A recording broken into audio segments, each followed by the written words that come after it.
Hey everyone, welcome back to another episode of Meet the Taco Plebs with Nick. Today I have my good friend Joe Rogers. I've known Joe for a while now, and I even got to meet him in person at BitBlock Boom at the beginning of the month. He's a super cool dude.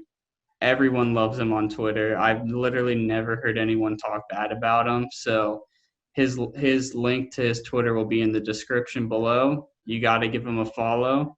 And without further ado, here's Joe. Joe, what's up? Nick, thank you for your time today. Excited to visit with you. And there's definitely people out there that don't like me. That's bullshit. Yeah, but the majority of people like you. The people who don't like you are probably questionable, and they probably wouldn't like me either. Yeah, maybe I need to get more toxic and make some enemies. Yeah. But before we get started with the questions, I also wanted to congratulate you and let the viewers know that Joe is now an employee at Bitcoin Magazine working with me. So it's nice to have him as a friend and a coworker. Oh, I appreciate it. Big opportunity for me to get my fingerprints on something Bitcoin related. So I think the overall company strategy and vision is solid, and I think it's a good legacy Bitcoin brand. And man, I'm excited to help contribute and you know crank out some awesome content for the brand. Real excited. Quick question: has your, let's say, attitude or thoughts or whatever changed since working in Bitcoin? Like, I know a lot of people I've seen on Twitter say that they would rather work in Bitcoin if they got the opportunity than a normal job. And that now that that's happened with you, what are your thoughts on that? Yeah, I think if you had asked me in January, if I wanted to work in Bitcoin, the answer would have been yes. I did probably wouldn't have thought it would have been possible, but 2020 has been a pretty mixed bag. So now working for a company that is a Bitcoin company, I mean, it's uh, pretty awesome. It's kind of exceeded expectations, but I mean, in my personal career life, this is a 360 to what I'm used to. I'm used to company, and now we're in strap startup land, and it is polar opposite. I mean, it's just we're over here, and when you're working in Fortune 50, it's a very slow moving ship, very methodical. So this is pretty awesome. And I was thinking about it today. I was taking my kiddos to school, Nick, and I was thinking how cool it is to be on the media creation, content creation business. I was listening to the Pomp and Portnoy interview, and they're both content creators. They're both masters, and um,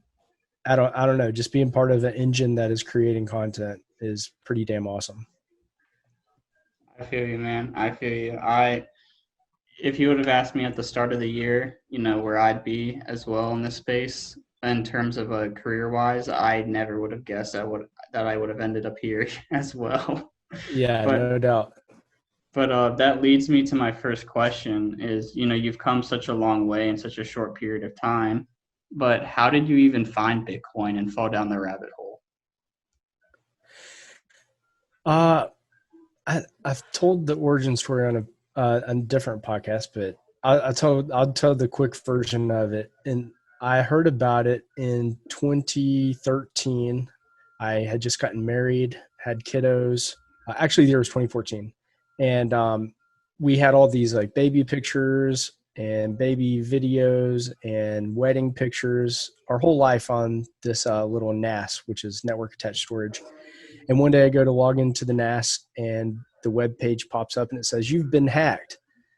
Uh, Send us zero point 0.6 Bitcoin and we will unlock your NAS." So they had hacked it with an exploit and cryptographically, encrypted this thing. And I'm like, what the hell is Bitcoin? And where are my baby pictures? My wife's going to kick my ass. So I didn't tell the wife, but I've created a Coinbase account and I bought some Bitcoin. And then I finally went and told her what happened because I had told her, erase the pics and videos off your computer. We can put them on the NAS and you can save all this hard drive space. And I thought that I was, a tech expert at this point. And then it gets hacked. So I tell her, hey, all of our pictures are gone unless we pay this ransom.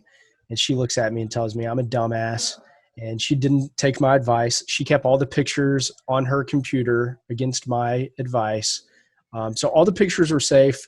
I didn't end up having to pay the zero point 0.6 Bitcoin, but I forgot about the Bitcoin until 2017. It just sat in Coinbase account, which isn't a ton of money or anything. But when the bull started running in 17, I was like, holy shit, I think I've got some of that. So logged in, went, saw that I had some crypto, and I'd started buying all the shit coins. I fell for all the jargon and the memes, like Litecoin is the silver to Bitcoin being gold, yada, yada, yada, all that stuff. It was spoon feeding to me. And then, of course, markets tanked, got burned. And I like to think Pierre and Michael, they properly orange pilled me and got me on the right path towards maximalism. And it's been pretty great ever since. Can you repeat what was the year or the time that you had your first touch with Bitcoin with when you were got scammed or Oh yeah, got in 2014, because we got married in 13 and had our kiddo, and I think it was the next spring. That's when it happened. So spring of 2014, something like that. jeez. But I Well, didn't, you I didn't know what I had. Point six mhm. Bitcoin. It wasn't that much. It's still Bitcoin. It was my first touch with it, but I didn't even know what I had. I didn't look into it. I was actually a gold bug back in when like Ron Paul was running for election in '08, and that sent me down the libertarian rabbit hole. And then Michael and Pierre are libertarians and good Austrians, and so they kept talking about Bitcoin only, and that's pretty much what set it off. I was primed. I was ready to go. I was set up to be a good Bitcoiner. I just needed to hear the proper message, and once the light bulb went off, it was just kind of um, self-fulfilling prophecy for me, man. I just started trying to consume as much Bitcoin content as possible and reading up as much as I could. That 3 year period or 3 4 year period, yeah, 3 year Yeah. period, 2014 to 17. You held and probably outperformed a lot of people who were trying to buy and sell, or people who bought and then sold immediately. Like that forced hodl is Yeah, but it. I didn't even know, dude. Yeah, I literally forgot. But yeah, the force hodl is legit. That that's was that one of was the a best great concept. strategies out there. Just buy and forget. Yeah, lose your keys for a couple years. There's Yeah, something to the whole time lock thing. That might be something worth looking into, but not right now. can only do it with Bitcoin though. Can't do that with shitcoins. Oh yeah. So leading into my next question is you went down the rabbit hole, you started consuming as much content as you can. Did your life change in any way, or how has Bitcoin changed your life? Have you noticed a definite change from who you were in, let's say, 2017? I'd say yes, but I mean not Bitcoin only. Bitcoin definitely changed my life, but also part of growing up, just maturing on my own. But Bitcoin definitely helped with that. I mean, looking back at like 2017 until now, I've had a second kid, moved a couple times, and um, just whenever you have um, whenever you start learning about Bitcoin, you learn about time preference, and Bitcoin lowers your time preference. That is, you put off spending, and you think that saving is a more beneficial thing for you to do. And whenever you have a family and you have kiddos, that lowers your time preference immediately. So it's kind of going hand in hand in my life. But Bitcoin for sure, just I think that Bitcoin changes us more than we'll change it, and it definitely has changed me just by the simple fact of learning about time preference. I'm more conscious about it. I'm more conscious about saving instead of spending. And, that's kind of something that everyone in the household kind of, we try to live by now. Hmm. I know before I got into Bitcoin, I never read. I mean, unless it was for school and I had to. I Yeah. never listened to podcasts. I remember always being interested in podcasts. Like I like this idea, but I don't know why.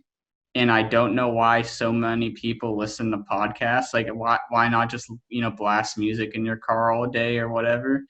And I noticed since getting into Bitcoin, it's just completely gone. It's done a complete 180. I listen to podcasts pretty much every day. I read books. I'm like interested in like actually like learning and furthering my self education. And it's just that's one of the things that you just said is Bitcoin changes you more than you change Bitcoin. Yeah, I tell you what, I've in this pandemic in 2020, it's been a hell of a year for some self education and reflection. I mean, I bought a handful of books, and I've read more books in 2020 than I have probably in my whole life. And I don't think that that would have happened if I was not into Bitcoin. I truly believe I would be just watching sports, shit posting, and talking about the fucking election. Just not even really caring about what really matters. So Mm-hmm. I couldn't agree with you more. I'm definitely a voracious learner, and I definitely attribute that to Bitcoin. That's a great point. So one thing I wanted to touch on is I know you're a big 3D printer and you love 3D printed guns as well as I. I loved your presentation at BitBlock Boom about 3D printed guns. It was so good. The actual physical examples you passed around for everyone to hold and use, like they were so dope. Like, do you want to like touch on that a little bit? Were you into that before?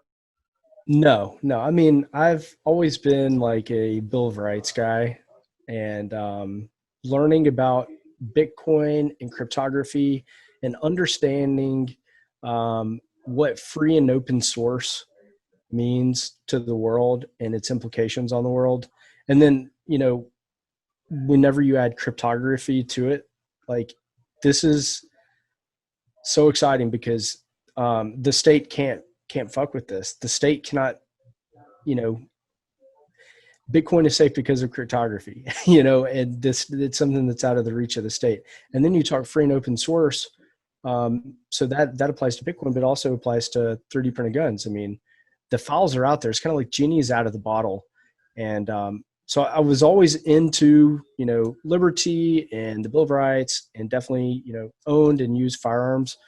But Bitcoin, the rabbit hole itself, it isn't like I knew about Cody Wilson, but I wasn't really into it. But then it's almost like there's a small little within Bitcoin um, as a whole. There's all little sub communities, and I kind of found the guys who were 3D printing node cases, like our friends at Crypto Cloaks, and they built a pretty cool community. But then naturally, I was gravitated. I started to see and learn more about these 3D printed guns and how rapidly they were advancing, and I just knew that I wanted to learn more about it. And I think that one of the messages I gave at Big Ball Boom was, "You're not a real Bitcoiner unless you 3D print a gun," and that was kind of tongue in cheek. But at the same time, it's like these two technologies, they go hand in hand, and they are so um, they def- they defy the state so much, and they truly are weapons of war that the individual can wield against the state, and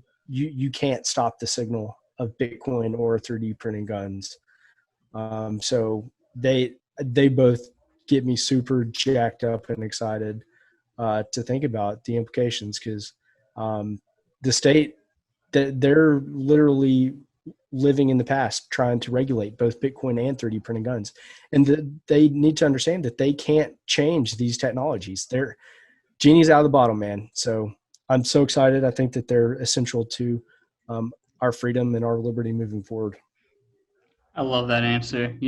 And one of the things is for me, I was surprised to figure out how cheap it is to get into the 3D printing gun business. Like a 3D Yeah. printer costs what, $200?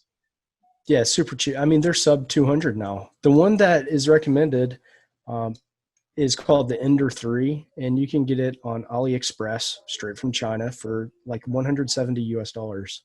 And to be able to acquire that, that's an upfront cost, sure, $170. But once you get that and you get some plastic and you get the files, they can start printing magazines for a gun for, pennies on the dollar. We're talking a Glock magazine for less than $5, and they usually cost like 30. That's just one part. You can print frames and all kinds of crazy things that you can't even imagine. So once you get past the initial upfront cost of 170, is that real money? Yes, Nick. It is real money. But once you get there, man, the sky's the limit on what you can create.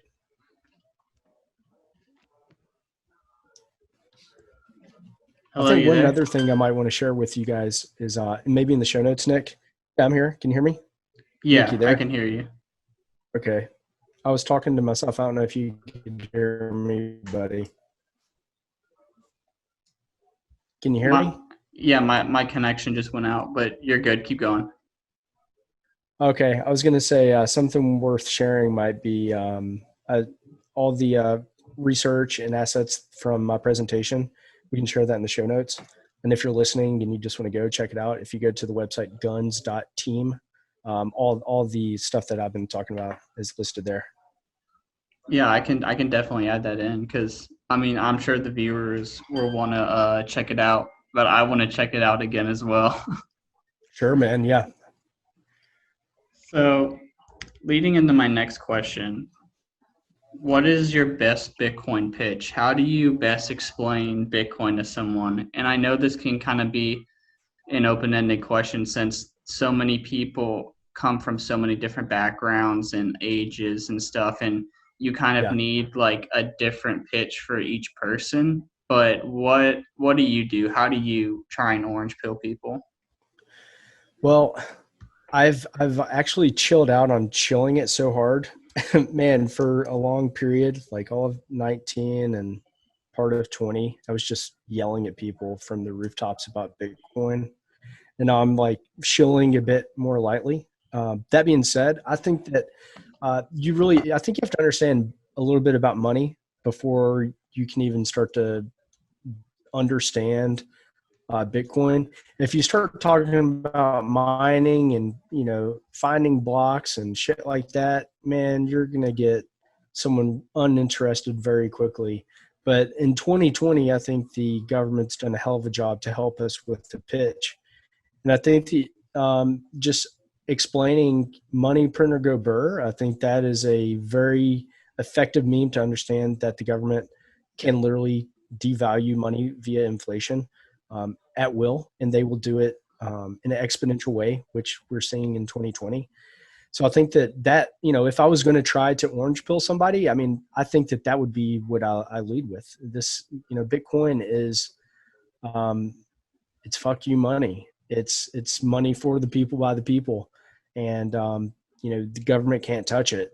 And for me personally, coming from that kind of libertarian mindset, that's the pitch that gets me excited because some people come for the gains, but man, I came for the revolution personally. I want to be here to change the world, not just make a bunch of money. Making a bunch of money, sure, that's a byproduct, but really just to end the Fed, in central banking. I mean, that's why I'm here, and that's why I'm excited.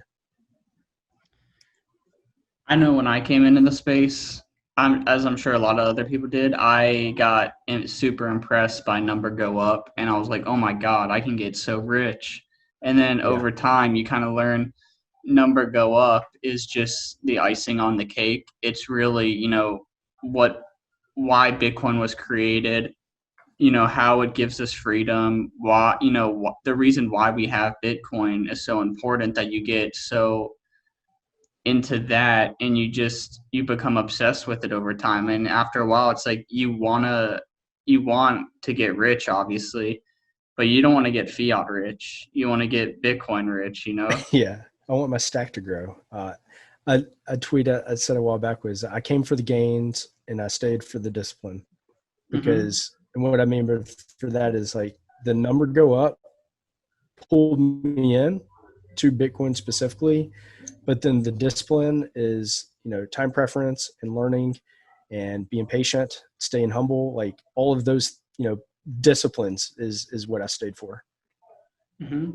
One thing you said is you would start with telling people like about inflation and why it's bad and we need to end the Fed, etc. I tweeted out something earlier today where I said the exact words I completely forgot, but it was something like the lack of education about money in schools was strategically planned. And what I meant is pretty much that, like, they don't teach you about money in school from a young age. So then you go on and you make all these bad money choices that negatively affect you. You know, you go into debt, but it makes them richer. And it just, you know, you talk about inflation. I mean, the schools don't talk about inflation, but, you know, learning about inflation is like a totally new thing to them. And since it's such the norm and all of this stuff is like literally the norm, it Bitcoin and Austrian economics is so like, I want to say like out of their realm. Like it's just so new to them that like they immediately dismiss it as, you know, bad Well, because it also competes with them because they get funded. Like from what I understand, the Fed funds economics departments in universities across the nation, hmm and the state gets its power from money creation. So I mean, like every educational institution, unless it's properly private, has big incentive to prop up the engine that's feeding it. Would you bite the hand that feeds? No, you wouldn't. So, I mean, like that. I think that is a driver why it's not taught in schools. I mean, hmm because it props up the state and it props up the money printer. Yeah, I saw a great quote. I'm not sure who it's by, but they said schools aren't going to give you the education you need to overthrow them. That's a good one for sure. I that really it makes you think like what are they really teaching you in school? Like a lot of it bullshit or you know a lot of Well, it look, I like mean, like, why they want to disarm us? It's the same thing. By not teaching us the right things, they're essentially disarming us in our minds and our the information inside our heads. So that they want to disarm us intellectually, and then they want to physically disarm us. That's why you always hear the narrative about gun control per se. So the state will do everything in its power um, to increase its strength and weaken ours and to take our liberty away.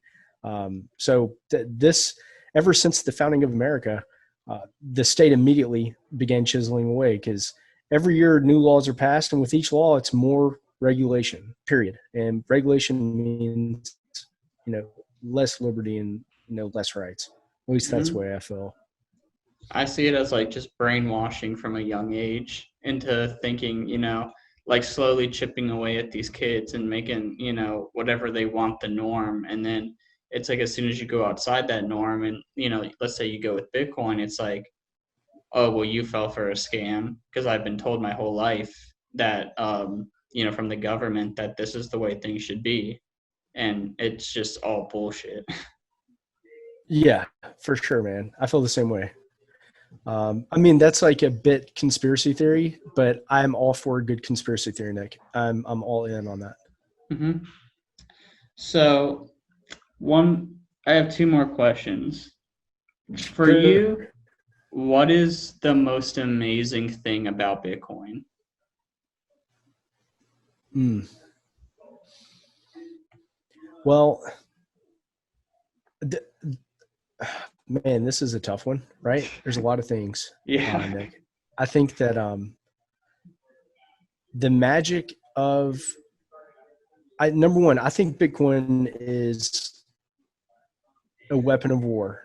It's based off cryptography, and it is our way to fight the state. So I think the fact that Bitcoin works and it's battle tested and the network is so strong, it's backed by cryptography, which is a weapon of war. I mean, I think that is so amazing.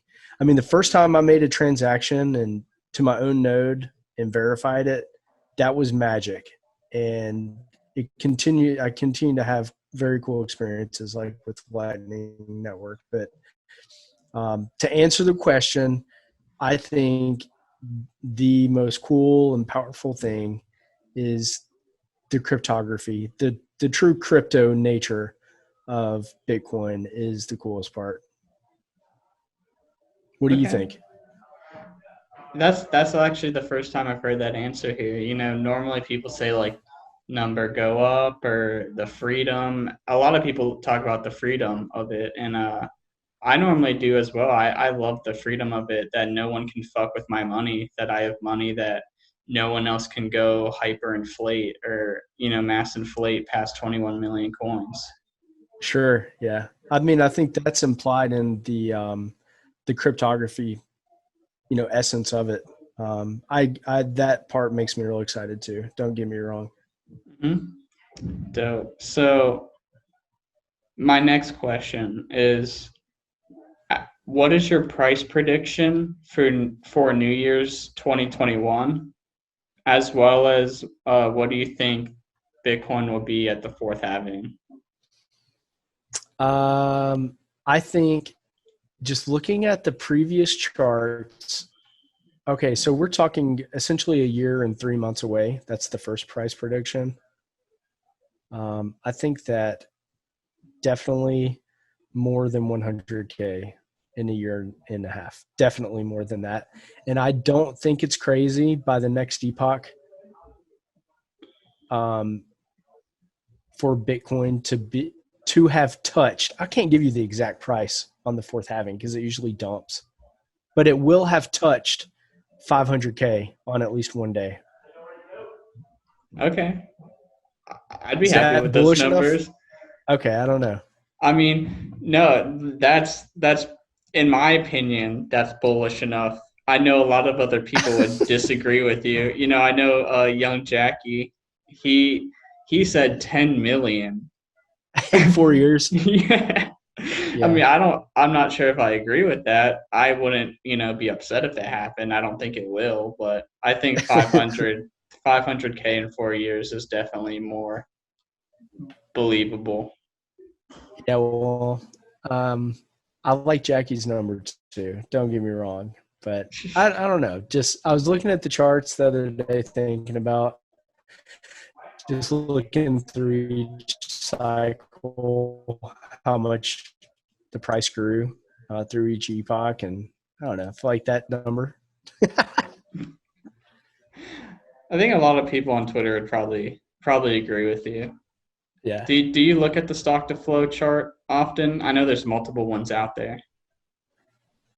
Uh, I've looked at it when it first came out, and I got so excited. And in the past just couple of months, I don't really look at price that much. Maybe once, at least once a day, I look at it, but I don't like study it. I don't draw lines or anything because I'm not going to sell. It's just exciting to know to keep up with it. But when StarkFlow first came out, my God, it was awesome, and it is cool to see whenever the dots get plotted. I mean that's cool to see, but I don't go seek it out, Nick. But I think that it's an interesting chart, but I don't think it's the end all be all. But for now, as a bullish Bitcoiner, I think it's a neat chart. But I don't lead with that because that seems a bit like voodoo to say this is where the price is going to go. But so far, it's been on point, which is pretty damn cool.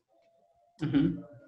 Yeah, so I don't have any more questions. I want to thank you for coming in and taking the time out of your day to come on this podcast. Yeah, man, my pleasure. Thanks for having me. Hmm. So if you made it to the end of the video, give Joe a follow. Go check out his 3D printing gun stuff in the description below. Leave a like on the video as well as comment, and I'll be back here again with a brand new guest next week. Peace.